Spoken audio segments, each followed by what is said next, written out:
Once a prominent princess, she lost everything overnight when her homeland was brutally destroyed. Left with no other choice, she and her mother embarked on a long journey to Tiandu City, seeking refuge with her betrothed, Hua Qingyun. They expected safety and protection, but instead, they were met with extreme cruelty. Hua Qingyun, cold-blooded and power-hungry, ordered a complete massacre of her party to cut ties. Caught in a lethal ambush, the queen used her own body as a shield against a rain of arrows to save her daughter. Bleeding out, she gathered her remaining strength to hoist the princess and her elderly nanny onto a galloping horse, ensuring their escape before taking her final breath. Witnessing her father's assassination by her own uncle, and now her mother's murder by her fiancé, Princess Gu Xinwei's heart shattered and was instantly consumed by absolute hatred. Standing over the vast wilderness, she made a solemn blood oath to return and exact absolute vengeance on everyone who betrayed her family.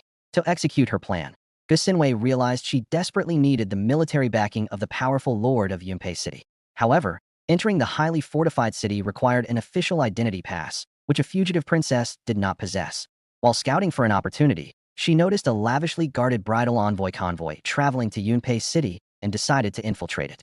Along the dangerous route, a sudden commotion broke out as a woman frantically fled from pursuing soldiers. This woman was Princess Huang Beishuang, who was being forced into a political marriage she utterly despised. Desperate for a life of freedom, Huang Beishuang was willing to risk everything to escape her golden cage. Recognizing a mutual opportunity to change their fates, the two women formed an alliance and bound themselves by a sacred blood pact.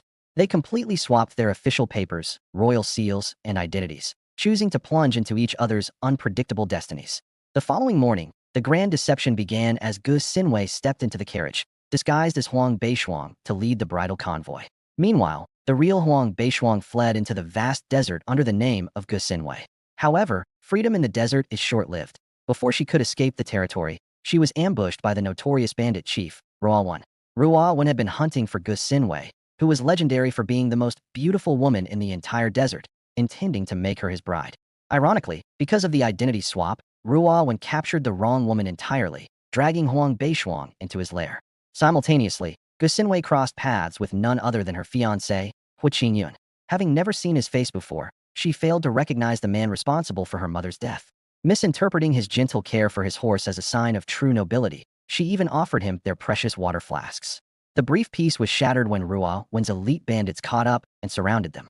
Cornered and questioned, Gu Xinwei skillfully fabricated a lie, claiming to be Sa Bao, a traveling merchant transporting rare treasures to Yunpei.